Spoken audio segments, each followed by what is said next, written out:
Hello, good afternoon. Okay, so let me go ahead and start um, right from the beginning because today is even though it's a crazy volatile day, we are reaching on to see that the bottom of this consolidation area is so far so far is holding.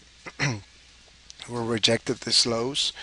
Now these, let me go ahead and do the other trend line that I had before. Now this trend line right here, if you see, we had taken out, but um, we are right at the lows of this consolidation rectangle that I've been pointing out.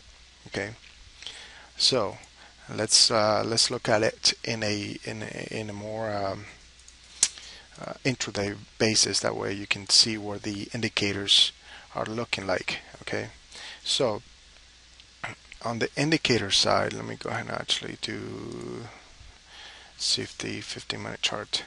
Okay, yes, the 15-minute chart.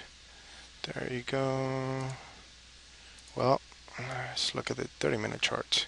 Okay, and the reason why I keep going back and forth different time frames is because in different time frames, sometimes it's easier to see what's really going on in the backgrounds because you do have to interpret what's really going on over there in New York or whatever in the trading desks.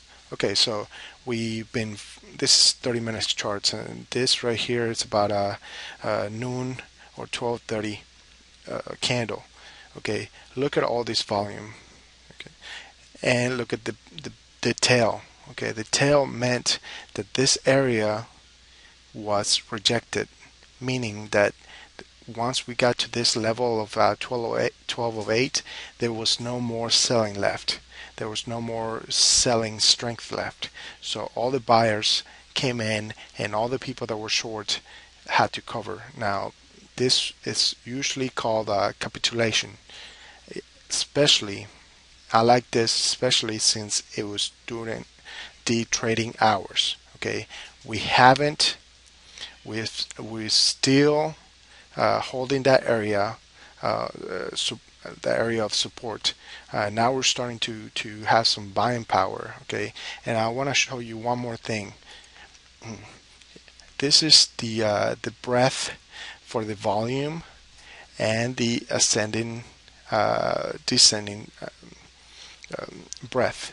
Okay, for the actual amount of stocks that are ascending compared to the amount of stocks that are descending. Okay. Also, you have the tick distribution. So every 15 minutes, what are the ticks? What's the majority of the ticks? Is it our down ticks or up ticks? Okay, we are starting to reject the selling. Look at how many tails you have on the selling portion of it. Um, if I go ahead and maximize this, okay, you have all this selling rejection of this extremes. Now look at the 1230. We got to extremes like I haven't seen in a long time. You got all the way down to 17 negative 1700. That's unbelievable extremes, and we ended up on a uptick. Okay, this is very telling of what actually happened. So we, even though that candle was a red candle at the end of the 30-minute, we're still. I'm talking about the actual chart of the SnP. Look at the tick distribution ended up positive and a green candle. That's if that doesn't say there's a disconnection there, um, there's nothing else about it that you can see. Okay, let me just go ahead and go to. So this is the SnP. Now we're starting. I believe. Okay, I believe This is it. This is the lows for this consolidation area, for this consolidation pattern that we've been in. Okay, let me go ahead and zoom in. So what's going to happen is we're I'm going to have to redo the count, because now this will actually be an ABC count, because the pattern has changed. Okay, the only thing, and you have to really be very flexible, but without but we're still having some sort of idea what the boundaries are, not only for for the analysis. I'm talking about for the other type of analysis. I can't even think about it right now. I'm so excited. The other type of analysis is okay. I actually had to put it on pause because I couldn't think about it. The other type of analysis is called fundamental analysis. So you have to be very flexible in the fundamental analysis, but on the technical analysis, on the other hand, you do have to be flexible. Okay, but you still have boundaries. You still have boundaries that you can set in and give you some sort of lines on the sand, I guess, that are so that you can sleep at night once the market closes. Okay, let me go ahead and so this would be either a ABC or some sort of XYZ pattern, which is more of the patterns for something for the Elliott, it's called for the Elliott wave analysis. Okay. Okay, so we have now we're still rejecting. Like you can see, this will be considered an XYZ only because the lowest tick, yeah, I guess the lowest tick for this pattern is actually over here in Z. I'm sorry, on C. Excuse my my accent, but on C. So that creates a flat pattern or XYZ pattern. Okay, let me go ahead and move on to the energy sector, or the futures for the oil. Okay, on the oil front, on the light sweet crude, we're completely parabolic. Let me go ahead and clean some of this stuff up, that way you can see a little bit better.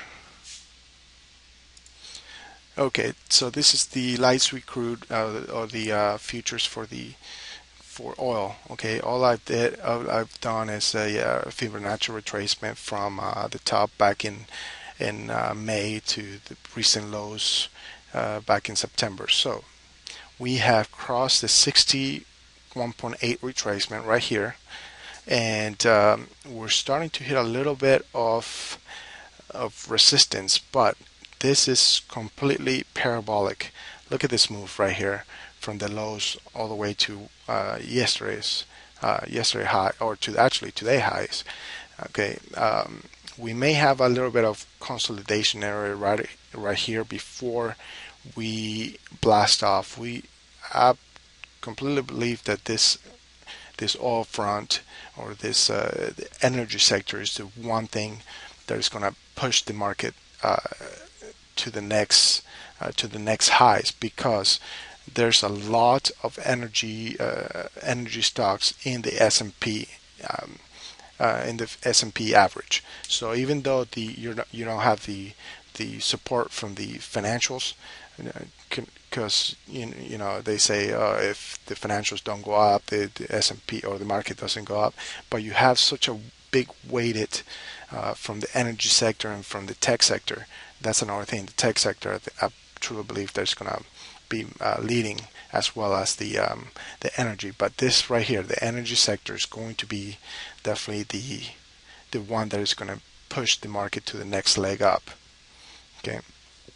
Um, and finally, let me look at the dollar, the US dollar. All right, so on the past few weeks, I guess we've since I'll tell you exactly, on August, to the end of August, we had this massive rally to the upside, and now in the past 3 weeks we have had another massive rally. Okay, to the upside, and again today it's a little bit up, but uh, I keep telling about saying that we've had this continuous downtrend of the moving averages of the MACD, and we haven't still haven't had enough or enough of a strength to push above this downtrend. So the strength of the movement is still very weak.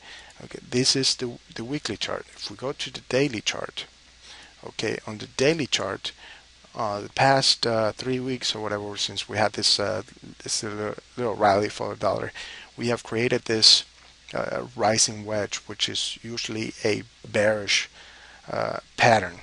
So we're we're right at the top of the range. Yesterday we rejected it.